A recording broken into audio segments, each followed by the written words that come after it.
கர்த்தருடைய பரிசுத்த நாமத்திற்கு மகிமை உண்டாவதாக. இந்த நாளில் இந்த வாலிப கொடுகையில மறுபடியும் நம்மை கர்த்தர் ஒன்று கூட்டிய தெய்வக்காய் தேவனுக்கு நன்றி செலுத்துகிறோம். இந்த நாளிலும் வேதத்திலிருந்து ஒரு சில காரியங்களை எடுத்து நாம் தியானிக்கலாம், எடுத்து வாசிக்கலாம். உபாகமத்தின் புஸ்தகம் 10ஆம் அதிகாரம் 21ஆம் வசனத்தை நாம் வாசிக்க கேட்போமே. உன் புகழ்ச்சி, உன் கண்ட இந்த பெரிய காரியங்களை செய்த தேவன் அவரே.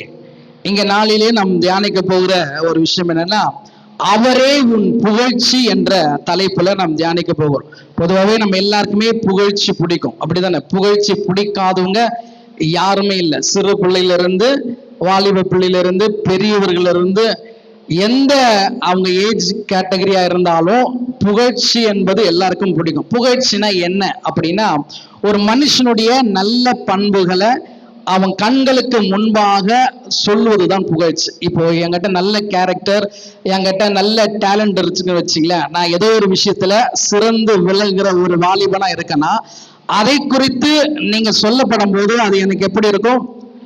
புகழ்ச்சியா இருக்கும். இங்க வேதம் சொல்லுகிறது, அவரே உன் புகழ்ச்சி. அந்த அவர் யார் அப்படின்னா, இந்த வாலிப நாட்களில நம்முடைய புகழ்ச்சி யாருன்னா ஆண்டவராகிய இயேசு கிறிஸ்து மாத்திரம்தான். வேதம் சொல்லுகிறது, இந்த வாலிப நாட்கள்ல அவரே உன் புகழ்ச்சியா இருப்பார் என்று சொல்லி. இந்த இடத்துல நம்ம வாசிக்கப்படும் போது இஸ்ரவேல் ஜனங்களை மோசே எப்படி வழிநடத்தி வந்தார், அவங்க என்னெல்லாம் பார்த்தாங்க, என்ன விதமான காரியங்கள்லாம் கர்த்தர் செய்தார் என்று சொல்லி அவர்களுக்கு மறுபடியும் நினைப்பூட்டும்படியான வார்த்தை தான் இந்த வார்த்தை. இங்க வேதம் சொல்லுகிறது, அவரே உன் புகழ்ச்சி. இந்த வாலிப நாட்கள்ல நிறைய நேரங்களில நமக்கு புகழ்ச்சி அதிகமாய் எதிர்பார்த்த ஒரு விஷயங்களை காத்திருப்போம். ஆனா அந்த இடத்துல புகழ்ச்சியே வராது. சில இடங்கள்ல நம்ம அன்எக்ஸ்பெக்டடா இருக்கும்போது திடீர்னு சில பேர் நம்மளை புகழ்ந்துருவாங்க.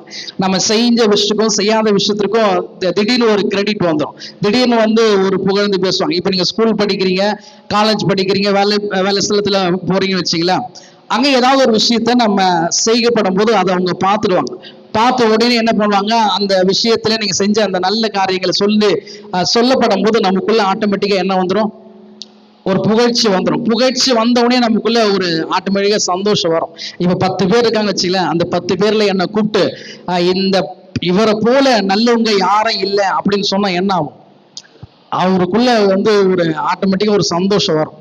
ஆனா அவருக்கு தெரியும் அவர் நல்லவன் இல்லைன்னு சொல்லிட்டு. ஆனா 10 பேர் முன்னாடி ஒருத்தர் சொல்லிட்டு போகணும், அவருக்கு என்ன ஆயிடும்? புகழ்ச்சி ஆயிடும். ஆனா இங்க வேதம் சொல்லுகிறது, இந்த வாலிப நாட்கள்ல அவர் தான் நம்முடைய புகழ்ச்சி. அவர் யார் என்று சொன்னா ஆண்டவராகிய இயேசு கிறிஸ்து. இந்த புகழ்ச்சி எப்பவுமே பர்மனண்டா இருக்காது. இந்த உலகத்துல ஒரு புகழ்ச்சி என்பது பர்மனண்டா இருக்காது. இப்போ நீங்க நிறைய ஸ்போர்ட்ஸோ இல்ல மற்ற உலக பிரகாரமான அந்த சாதனை செஞ்சவங்களுடைய லிஸ்ட்லாம் எடுத்து பார்த்தீங்கன்னா, ஒரு குறிப்பிட்ட காலத்துல தான் அவங்க என்ன பண்ணுவாங்கன்னா அந்த புகழ்ச்சி அவங்களுக்கு இருந்திருக்கும். இப்போ நீங்க ஸ்போர்ட்ஸ்ல பார்த்துருப்பீங்க, ஆரம்பத்துல ஒருத்தர் நல்லா என்ன பண்ணிருக்காங்க, அவரை குறித்து தான் பேசிட்டே இருப்பாங்க. ஆனா போக போக கொஞ்ச நாளுக்கு அப்புறம் இன்னொருத்தர் வருவாங்க, இன்னொருக்கு அவரை குறித்து பேசுவாங்க, அவரை மறந்துடுவாங்க. இது இந்த உலகத்துல கொடுக்கிறதான புகழ்ச்சி.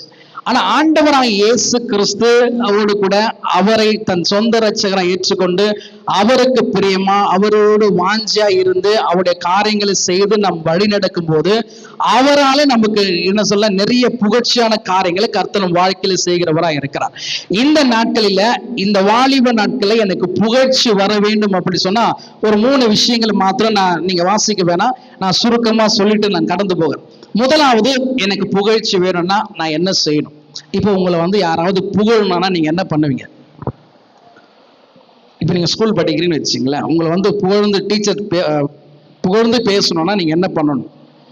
நல்லா படிக்கணும். இப்ப நீங்க ஸ்போர்ட்ஸ் விளையாடுறீங்க, அந்த கோச் உங்களை புகழ்ந்து பேசணும். ஜானை போல ஒரு ஷாட்லாம் அடிக்க முடியாதுப்பா, என்னமா விளையாடுறான் ஃபுட்பால் அப்படின்னு சொல்லணும்னா நீ என்ன பண்ணணும்?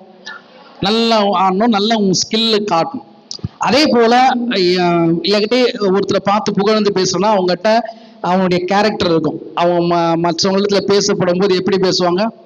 நல்லா தாழ்மையா பேசுவாங்க, நல்ல பணிவா பேசுவாங்க, நல்ல கனிவா பேசுவாங்க. இந்த வாலிப நாட்கள் இதெல்லாம் ரொம்ப முக்கியம். மற்ற இடத்துல பேசப்படும் போது கனிவா பேசுவாங்க. அப்ப என்ன சொல்லுவோம்? இந்த அண்ணன் பேசினாலும் எப்படி பேசுறாங்க? ரொம்ப கனிவா பேசுறாங்க, ரொம்ப பாசமா பேசுறாங்க. இவர் பேசப்படும் போது ரொம்ப என்ன சொல்லாங்க, ரொம்ப என்ன சொல்லலாம், ஆசையா இருக்குங்க அப்படின்னு சொல்லிட்டு அவரை புகழ்ந்து பேசுறது உண்டு. இந்த புகழ்ச்சிலாம் என்ன வெள்ளையாய், அதாவது இங்க சொல்லப்படுகிறது பரிசுத்த ஜனமா இருந்தோம்னா நமக்கு புகழ்ச்சி உண்டாகும். பரிசுத்தம் எப்படி கிடைக்கும்? இப்ப நீ சுத்தமா உன்னா என்ன பண்ணுவ? பிள்ளைங்க வேதம் சொல்லுகிறது எப்படி இருந்தா புகழ்ச்சி உண்டாகனா, நீ வாலிபத்துல பரிசுத்தமா இருந்தினா வேதம் சொல்லுகிறது நீ எந்த படிக்கிறதா இருந்தாலும், வேலை ஸ்தலத்துல இருந்தாலும், நீ எந்த காரியத்தை செய்கிறதா இருந்தாலும் அந்த இடத்துல கர்த்தர் உனக்கு என்ன பண்ணுவாரு? புகழ்ச்சி உண்டு பண்ணுகிறவரா இருக்கிறார். எப்படி இருந்தா புகழ்ச்சி கிடைக்கும்? பரிசுத்தமா இருந்தா அந்த புகழ்ச்சி உண்டாகும். பரிசுத்தம் எப்படி கிடைக்கும் தெரியுங்களா? வேதம் சொல்லுகிறது வாலிபன் தன் வழியை எதினால் சுத்தம் பண்ணுவான்னா, எதினால சுத்தம் பண்ணுவான்? வேதத்தை வாசித்து அதை காத்து நடக்கப்படும் போதுதான் எனக்கு சுத்தம் உண்டாகும். நீங்க சொன்னீங்களே நான் எப்படி கிளீன் ஆகுவேன்? குளிச்சு சோப் போட்டான். இப்போ ஆவிக்குரிய வாழ்க்கையில நான் எப்படி பரிசுத்தம் ஆக முடியும்? பைபிளை வாசிக்க வாசிக்க வாசிக்கதான் என் அழுக்கு என்ன பாவம்? சோப்பு போட போடதான் என்ன ஆகும்? கிளீன் ஆகும். அதே போல பைபிளை வாசிக்க வாசிக்க வாசிக்கதான் எனக்குள்ள அழுக்கெல்லாம் நீங்கி நான் பரிசுத்த வாலிப பிள்ளையாய் அவருக்கு பிரியமா என்னால இருக்க முடியும். அப்படி இருந்தேன்னா எனக்கு நிச்சயம் ஆண்டவர் என்ன பண்ணுவாரு? நான் எங்க இருந்தாலும் அங்க நான் தனியா எனக்கு ஆண்டவர் ஒரு புகழ்ச்சியை, ஒரு மேன்மைய, ஒரு கீர்த்திய ஆண்டவர் உண்டு பண்ணுவார். அல்லேலூயா. சரி, இரண்டாவது கர்த்தர் புகழ்ச்சியை எப்படி நம்ம கொடுப்பார் என்று சொன்னா, சங்கீதம் 111 சங்கீதம் 10 வசனத்தை நாம் வாசிக்க நாம் கேட்போமே. கர்த்தருக்கு பயப்படுதலே ஞானத்தின் ஆரம்பம், அவருடைய கற்பனைகளின்படி செய்கிற யாவருக்கும் நற்புத்தி உண்டு, அவருடைய புகழ்ச்சி என்றென்றைக்கும் இருக்கும். அப்ப என்ன பார்க்கலாம் இங்க? நம்ம முதலாவது புகழ்ச்சி எப்போ உண்டாகும்? பரிசுத்தமா இருந்தா, பரிசுத்த வாலிப பிள்ளையா அவருக்கு பிரியமா இருந்தா. இங்க சொல்லப்படுகிறது எப்போ புகழ்ச்சி உண்டாகுமா? அவருடைய கற்பனைகளை கை கொண்டு நடக்கும் போது அந்த புகழ்ச்சி எப்படி இருக்குன்னா என்றைக்கும் நிற்கும் என்று வேதம் சொல்லுகிறார். பண்ணாதான் உன்னால எக்ஸாம்ல என்ன பண்ண முடியும்? எழுத முடியும். அதே போல வாலிப நாட்களில கர்த்தருடைய வார்த்தையை கேட்டா மட்டும் போதாது, அதன்படி நடக்கும். இப்ப ஆண்டவர் சொல்ல நினைக்கிறேன், சங்கீதம் 1 அதிகாரம் 1 துன்மார்க்கருடைய வழி நிற்காதீங்க, உட்காராதீங்க, பேசாதீங்க. அப்படின்னா நீங்க என்ன பண்ணணும்? உட்காரக்கூடாது, நிக்க கூடாது, பேசக்கூடாது. ஆனா நீங்க மறுபடியும் உட்கார்ந்து நின்று பேசுனீங்கன்னா அப்ப நீங்க யாரு? அவரோட வார்த்தையின்படி நடக்கவே இல்லை. எப்பா என்ன பார்க்கலாம், நான் எப்போ பைபிள் வாசிக்க சொல்றேனோ அப்புறம் வாசி. இப்போ 2 நல்ல ஞாபகம் வச்சுங்க. புகழ்ச்சி எப்படி உண்டாகும்? ஃபர்ஸ்ட் பரிசுத்த ஜனமா இருந்தனா, அவருக்கு பிரியமா இருந்தனா எனக்கு புகழ்ச்சி உண்டாகும். 2வது அவருடைய கற்பனைகளின்படி கை கொண்டு நடந்தனா எனக்கு புகழ்ச்சி உண்டாகும். இந்த பரிசுத்தமாய் ஆண்டவருக்காக நம்ம இருக்கப்படும் போது உண்மையாகவே கர்த்தர் நம்மளுக்கு புகழ்ச்சி உண்டு பண்ணுவார். உயரமும் உன்னதமுமான சிங்காசனத்தில் வீற்றிருக்கும் சேனைகளின் கர்த்தராகிய ராஜாவை என் கண்கள் காணட்டும். சேனைகளின் கர்த்தர் பரிசுத்தர், சேனைகளின் கர்த்தர் பரிசுத்தர், சேனைகளின் கர்த்தர் பரிசுத்தர், பரிசுத்தர் பரிசுத்தரே. இந்த பாட்டை அவங்க பாடியிருக்காங்க. இந்த உலகத்திலேயே பரிசுத்தர் யாரு? ஆண்டவராகிய இயேசு கிறிஸ்து மாத்திரம்தான். அதனால இந்த வாலிப நாட்களில் நம்ம என்ன பண்ணணும்? பரிசுத்தத்தை எப்படி வரும்? பரிசுத்தம் பைபிளை வாசிச்சு தினமும் நான் வேதத்தை வாசிச்சேன்னா தினமும் எனக்குள்ள இருக்கிற தேவனுக்கு பிரியமில்லாத காரியங்கள் என்னாகும்? நீங்க தேய்க்கல வேணாம், ஆட்டோமேட்டிக்கா வாசிக்க வாசிக்க வாசிக்க உனக்குள்ள இருக்கிற அழுக்கெல்லாம் கடந்து போகும். இப்ப எத்தனை பேருக்கு புகழ்ச்சி வேணும்? உலகத்துக்கு கொடுக்கிற புகழ்ச்சி அல்ல, கர்த்தர் கொடுக்கிற புகழ்ச்சி. அப்போ நான் எப்படி இருக்கணும்? பரிசுத்த வாலிப பிள்ளையா இருக்கும். அந்த பரிசுத்த வரணும்னா நான் என்ன செய்யணும்? ரெண்டாவது, எனக்கு அந்த புகழ்ச்சி எப்படி கிடைக்கும்? அந்த வார்த்தையை கேட்டு அதன்படி செஞ்சாதான். எனக்கு ஞானம் வேணும், நான் நல்ல எக்ஸாம் எழுதி நல்ல மார்க் வேணும்னா அவர் என்ன சொல்றாரோ அந்த வார்த்தையின்படி நம்ம நடந்தனா நிச்சயம் கர்த்தர் நமக்கு என்ன பண்ணுவாரு? அவர் புகழ்ச்சியை உண்டு பண்ணுகிற கர்த்தரா இருக்கிறார். அந்த புகழ்ச்சி எப்படி இருக்கும்? என்றென்றைக்கும் இருக்கும். இப்ப கடைசியா நம்ம எல்லாரும் சேர்ந்து அந்த வசனத்தை வாசித்து நம்ம முடிப்போம். உபாகமம் 10ஆம் அதிகாரம் 21ஆம் வசனத்தை நாம் வாசித்து நம்ம முடிப்போமே. அவரே உன் புகழ்ச்சி. எல்லாரும் நல்லா சேர்ந்து எல்லாம் பைபிள் எடுத்துட்டு வந்திருக்கீங்களா? எல்லாம் சத்தமா இப்ப வாசிக்க போறோம். அந்த பக்கம் என்ன சொல்லிட்டு அவர் எடுத்துக்குவார். என்ன பக்கம் சொல்லிட்டியா?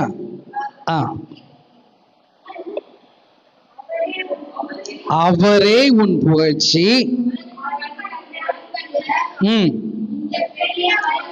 இந்த பெரிய காரியங்களை செய்கிற தேவன் அவரே. அந்த அவர் யாரு? அந்த அவர் இயேசு கிறிஸ்து. அந்த புகழ்ச்சி உனக்கு வேணும்னா இந்த 2 காரியங்களை உன் வாலிப நாட்களை செய்யுங்க. நிச்சயம் கர்த்தர் என்ன பண்ண போறாரு? நீ எங்கெல்லாம் போறீங்களோ அங்கெல்லாம் உங்களுக்கு என்ன கிடைக்க போகுது? புகழ்ச்சி உண்டா. இப்போ நீ இறங்கி போகும்போது, இப்போ மேல இருந்து கீழே இறங்கி போகும்போது 10 பேர் நின்று உனக்கு கிளாப் பண்ணா எப்படி இருக்கும்? அலறி ஓடி வந்துருங்களா? நீங்க போகும்போதெல்லாம் உங்க பேரை சொல்லி, இப்ப இவரை போல நல்ல நம்மளுக்கு எப்படி இருக்கும்? இந்த போல வேணும்னா நீங்க வேதத்தை தினந்தோறும் வாசிங்க. கர்த்தர் தாமே இந்த வார்த்தை ஆஸ்வதிப்பாராக. நாம் எழுந்திருந்து நாம் ஜெபித்து நாம் கடந்து போவோம். பிரைஸ் எல்லாம். கண்களை மூடி நாம் ஜெபிப்போம். பிரைஸ் எல்லாம், பிரைஸ் எல்லாம். Thank you Jesus. கிருபையும் இரக்கம் அன்பும் நிறைந்த நல்ல ஆண்டவரே, இந்த ஆசீர்வதிக்கப்பட்டதான இந்த இரவலிலும் ஆய்க்கூட உங்களுடைய சமூகத்திலே எங்களை மறுபடியும் ஆய்க்கூட நீர் ஒன்று கூட்டினீர். நாங்கள் பாடினோம், செவித்தோம், ஆராதித்தோம். கர்த்தருடைய வார்த்தையை நாங்கள் கேட்டிருக்கிறோம். அவரே உன் புகழ்ச்சி என்று சொல்லி ஆண்டவரே, அந்த புகழ்ச்சி எங்கள் வாழ்க்கையில வரணும் என்று சொன்னால் ஆண்டவரே அது எப்படி கிடைக்கும் என்று சொல்லி நாங்கள் கேட்டிருக்கிறோம். அதன்படி நாங்கள் நடக்க என் தேவனீர் உதவி செய்யுங்க. வந்த எங்களை ஆசீர்வதிங்க. வரதடைப்பட்ட ஒவ்வொருவரையும் வருகின்ற நாட்களிலே உடைய சமூகத்தில் கொண்டு வந்து உன் நாமத்தை நீர் மையப்படுத்துவதற்காக நன்றி செலுத்துகிறோம்.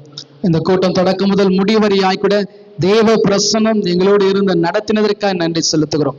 எல்லாவற்றையும் தாழ்த்தி உள்ள அன்பின் கரத்தில் கொடுக்கிறோம். இயேசுவின் நாமத்தில் ஜெபிக்கிறோம் என் ஜீவன மனமுள்ள இருந்த நல்ல பிதாவே, ஆமென். நாம் சேர்ந்து சொல்வோம். என் ஆத்துமாவே கர்த்தரை ஸ்தோத்திரம், என் உள்ளமேடி பரிசுத்த நாமத்தை ஸ்தோத்திரம். என் ஆத்துமாவே கர்த்தரை கர்த்தர் செய்த சகல உபகாரங்களையும் மறுவாதே. ஆமென். அல்லேலூயா.